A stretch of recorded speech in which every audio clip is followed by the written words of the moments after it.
आफूले हात सुम्पिदिए धेरै केटा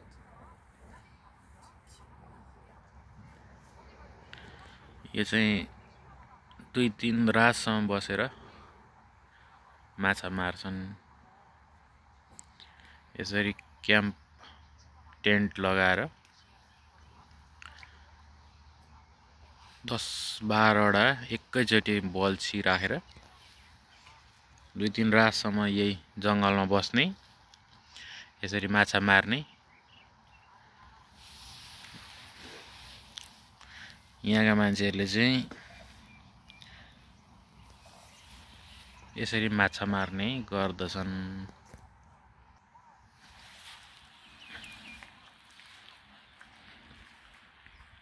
गाडीमा सुत्ने,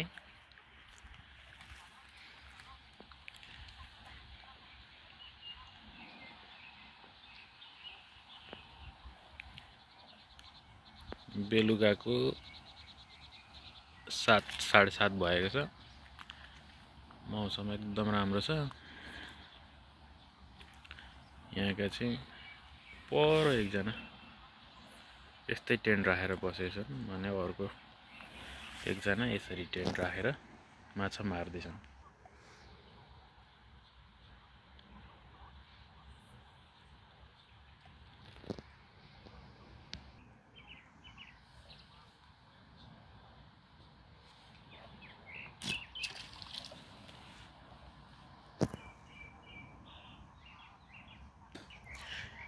यहाँ चाहिँ माछा समातेर उनीहरूको रमाइलोको लागि मात्रै हो।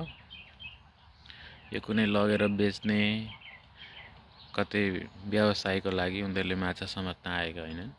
मात्रै रमाइलोको लागि 2-4 दिनसम्म यहीँ बस्ने, यहीँ खाने, अनि माछा यसरी बल्छी लगाएर माछा मार्ने। यो कस्तो अचम्मको चलन देखियो कोरियामा गाइज।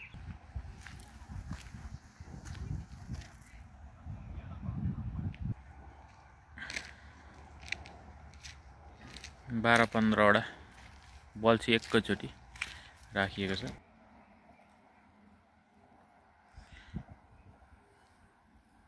वहाँ पर एकजना बसिरहेछन् भने यहाँ अर्कोजना यसरी बल्छी लगाएर बसिरहेका छन्।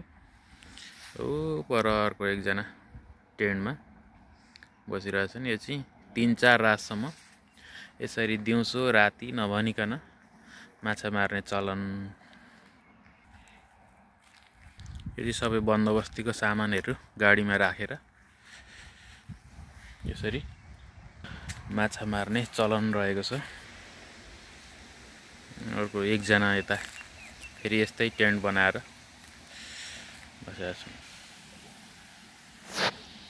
यसरी एकजना यता पनि रहेका छन्। आकर्षक वातावरण, आकर्षक मौसम, पानी आउन आँटेको छ। हामी चाहिँ यसो घुमेर हाम्रो कम्पनी त्यहाँ पर रहेको छ, त्यहाँदेखि यी नजिकै यसरी पोखरी, त्यही रातो टिन लगाएको चाहिँ हाम्रो कम्पनी हो।